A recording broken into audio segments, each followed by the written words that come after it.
The glossy magazine cover stared back at me from the newsstand. Text Rising Star. How David Chen built Quantum Leap from nothing. Nothing. I almost laughed.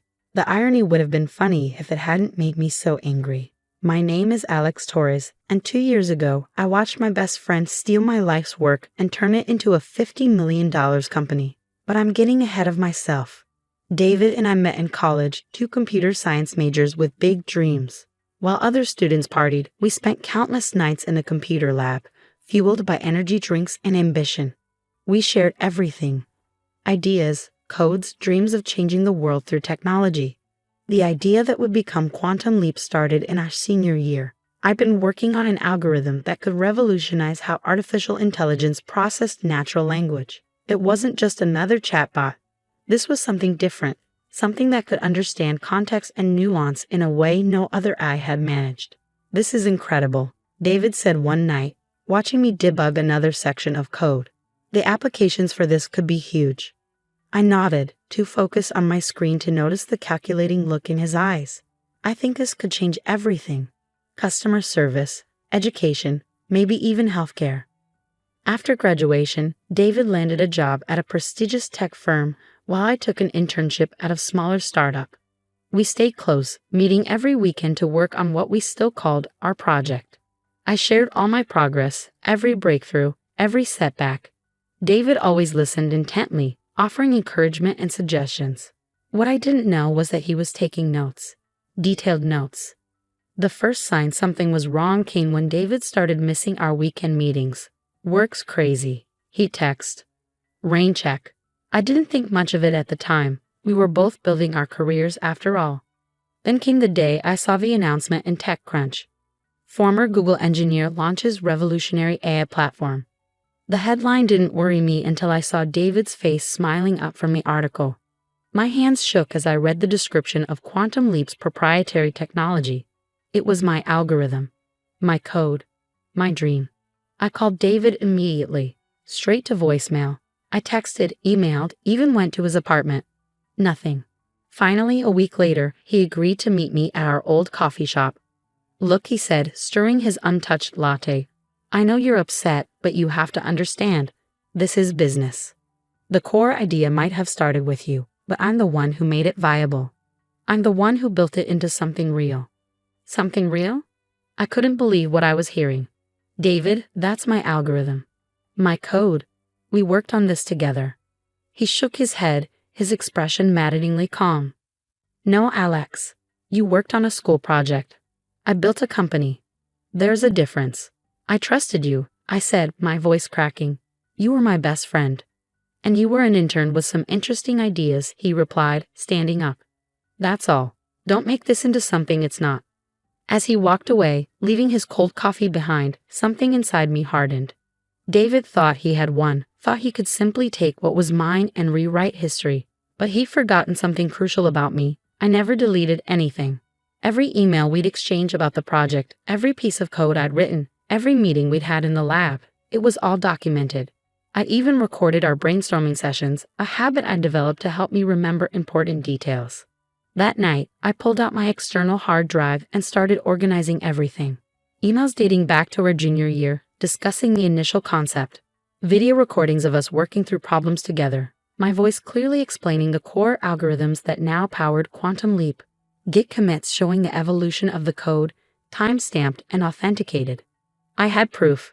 Real, solid proof that David hadn't built anything from nothing. He'd built it from my work, my ideas, my dedication. But proof wasn't enough. I needed a plan. I contacted Maya Patel, a lawyer specializing in intellectual property law. She reviewed my evidence with increasing interest. This is quite compelling, she said, spreading the documents across her desk. The timestamps, the continuous development history. It shows a clear progression from your original work to their current product. So we can stop them? I asked, trying to keep the desperation out of my voice. She hesitated. It's not that simple. They have resources, a legal team. This could get expensive and ugly very quickly. I don't care about expensive, I said firmly. I care about the truth. Maya studied me for a moment, then nodded. All right, but if we're going to do this, we need to be smart about it. They'll try to paint you as a disgruntled ex-friend trying to cash in on their success. We need to control the narrative. Over the next few weeks, we built our case methodically. Maya helped me organize my evidence into a clear, undeniable timeline showing the evolution of my work and its subsequent theft by David. Meanwhile, Quantum Leap was everywhere. David appeared on tech podcasts, gave interviews about his innovative approach to AI development. Each appearance, each quote about building everything from scratch made my blood boil. Then came the interview that changed everything. David was featured in a major tech magazine discussing Quantum Leap's meteoric rise. The interviewer asked about rumors that the core technology had been developed by someone else. David laughed, that same dismissive laugh I'd heard in the coffee shop. I know who you're talking about, Alex Torres. He was an intern at a startup where I used to mentor. Rock Coffee, sat in on some meetings. Now he's trying to claim he invented everything. It's sad, really. Some people just can't handle seeing others succeed. I stared at the words until they blurred. Coffee, meetings, intern. He was erasing me, reducing years of work and friendship to nothing. That night, I couldn't sleep. I sat at my computer, surrounded by evidence of my contribution. Our contribution to what became Quantum Leap. Then I had an idea. I started coding. Not AI this time, but a simple website. I uploaded every piece of evidence I had, emails, videos, code commits, all organized chronologically. Each item was time-stamped, verifiable, undeniable. Then I wrote a blog post. Not angry, not accusatory, just facts. I described the development of the algorithm, our collaboration, the moment I discovered the theft. Everything documented, everything proven. Maya called me as soon as she saw it. Alex, this is risky. They could sue you for defamation. Let them, I replied. Truth is an absolute defense against defamation, right? And everything on that site is true. The website went live at midnight. By morning, it had gone viral in the tech community. Developers, engineers, and industry insiders were picking apart the evidence, verifying timestamps, analyzing code similarities. #QuantumPef started trending on Twitter. David's PR team scrambled to contain the damage, releasing statements about misunderstandings and parallel development. But the evidence was too clear, too detailed to dismiss. Then came the email from Lisa Chen, David's sister and Quantum Leap's CFO. We need to talk, she wrote, not through lawyers. Just us. I stared at her message for a long time, remembering all the dinners I'd shared with their family, all the times Lisa had teased us about being married to our computers. What do you think? I asked Maya. She frowned at her screen. Legally, I'd advise against any unofficial communication. But sometimes resolving things person to person is better than letting lawyers fight it out. I agreed to meet Lisa at a quiet restaurant away from the tech corridor. She was already there when I arrived, looking tired and worried. He screwed up, she said as soon as I sat down. David, he lost himself somewhere along the way. Got caught up in the idea of being the next tech genius, the next Zuckerberg. That doesn't excuse what he did, I said quietly. No, she agreed. It doesn't. But I'm hoping we can fix this before it destroys everything, including your friendship. I almost laughed. Friendship? Lisa, he stole my work and then tried to erase me from the story completely. That's not something friends do. She pushed a folder across the table. We want to make this right. The board is prepared to offer you a significant ownership stake in Quantum Leap, plus a seat on the Technical Advisory Committee. Full recognition for your contributions to the core technology. I opened the folder. The numbers made my head spin. It was more money than I'd ever imagined having. And David? I asked. What does he say about this? Lisa's hesitation told me everything. He'll come around. Once he sees it's the only way forward. I closed the folder. That's not good enough. What do you want, Alex? Lisa asked, frustration creeping into her voice. Name your price. I leaned back, studying her face, so similar to David's, yet somehow kinder. I want him to admit what he did. Publicly. No PR spin, no carefully worded statements about misunderstandings. The truth. He'll never agree to that, she said quietly. His pride won't let him. Then we have nothing to discuss. I stood up, leaving the folder on the table. I'll see you in court. The next morning, Quantum Leap's lawyers sent a cease and desist letter demanding I take down the website. I forwarded it to Maya without comment. Her response was immediate. They're scared. The evidence is too strong, and they know it. Want to see something interesting? She sent me a link to an SEC filing. Quantum Leap was preparing for an IPO, hoping to raise over $200 million. My website and the growing scandal threatened everything they built, or rather, everything they had stolen. Their investors must be freaking out, Maya noted during our next meeting. An IP dispute like this could tank the whole offering. She was right. Over the next few days, I received calls from various intermediaries trying to negotiate a settlement. The offers kept getting bigger, but they all had one thing in common. They wanted me to sign an NDA and pretend none of it had happened. I refused each one. Then came the threats. Anonymous emails suggesting I should think carefully about my future in tech. Comments on my website claiming I was mentally unstable, bitter, delusional. I recognized David's writing style in some of them. But I had support too. Former classmates came forward, confirming they remembered my work on the algorithm. My old professors vouched for my capabilities. The tech community, often quick to tear people down, rallied around the evidence I presented.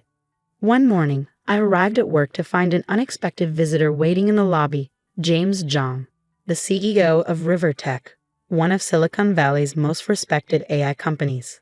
Interesting website you've got there, he said, extending his hand. Want to get coffee? Over the next hour, James laid out a proposition. Rivertech wanted to hire me not as an engineer, but as the head of a new AI development division. They'd fund my research, protect my intellectual property, and give me the resources to continue my work. What's the catch? I asked. No catch. We've reviewed your code, your documentation. What you built, what was stolen from you. It's extraordinary. We want that kind of innovation at Rivertech.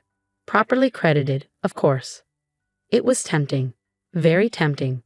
But I need to finish this first, I said. I can't walk away and let them win. James nodded. The offer stands. Handle your business, then come talk to us. That evening, as I was leaving the office, I got an urgent call from Maya. Check your email. Now. There in my inbox was a message from David. The subject line. I'm sorry. My hands shook as I opened it. Alex, you were right. About everything. The algorithm, the code, all of it, it was yours. I got caught up in my own ambition and convinced myself I deserved the credit because I made it real. But that was a lie. I betrayed you, betrayed our friendship, our trust, everything we built together. The truth is, I was jealous. You were always the brilliant one, the true innovator. I just rode your coattails and then stole your glory. I've asked the PR team to draft a statement admitting everything. Lisa says it will probably kill the IPO. Maybe that's what I deserve. I know it's too late for us to ever be friends again, but for what it's worth, I'm sorry. David. I read the email 3 times before calling Maya. Is this real? I asked, not some PR stunt. It seems genuine, she said. Their lawyers just contacted me about drafting a settlement agreement. They're offering full credit, significant compensation, and a public admission of wrongdoing. I sat in silence, processing everything. Alex, what do you want to do? What did I want? The question had seemed so simple weeks ago. I wanted justice, recognition, vindication. Now that it was within reach, I wasn't so sure. I thought about all those nights in the computer lab, David and I dreaming about changing the world. About the countless dinners with his family, Lisa teasing us about our coding obsession. About the moment it all fell apart in that coffee shop. Set up a meeting, I said finally, not with their lawyers, with David.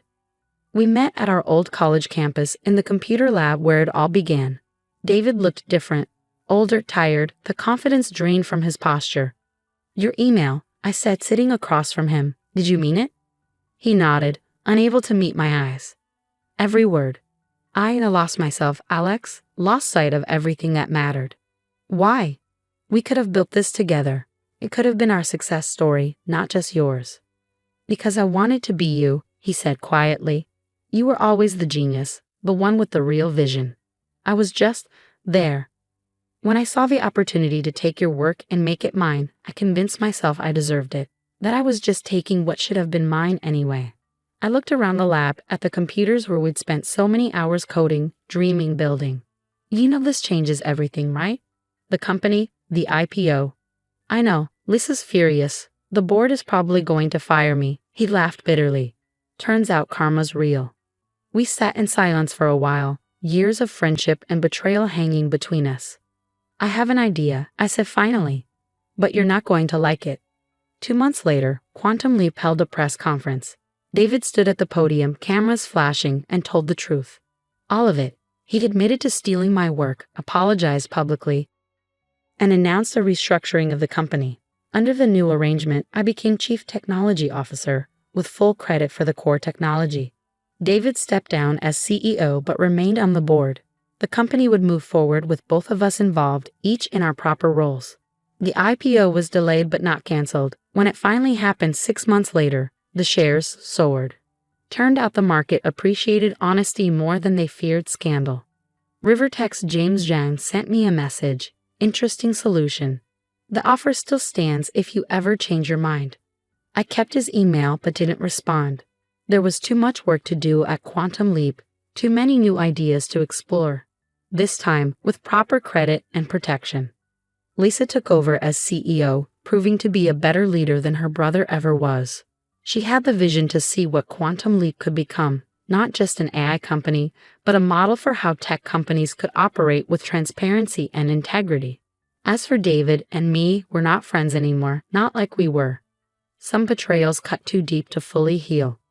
But we're colleagues now, working together professionally, each contributing in our own way. Sometimes, late at night in my new office, I look at the framed magazine cover on my wall. It's not the one that made me so angry. It's a newer one, showing David and me together under the headline, Quantum Leap. A story of innovation, betrayal, and redemption.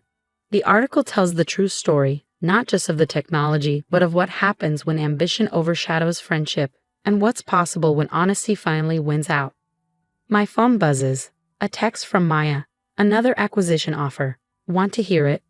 I smile and type back, not interested. Some things aren't for sale. She responds with a thumbs up. She understands now what I learned through all of this. Success means nothing if you lose yourself along the way. The next morning, I pass David in the hallway. We nod to each other, professional but distant. He's changed, become humbler, more thoughtful. Sometimes I catch him watching me with what looks like regret. But that's his burden to bear, not mine. I have work to do, real work, building something that could actually change the world. This time with my name on it, my vision leading the way. And every line of code I write reminds me that some victories aren't about winning or losing. They're about standing up for what's right, about being true to yourself even when it would be easier to give in. That's worth more than any IPO.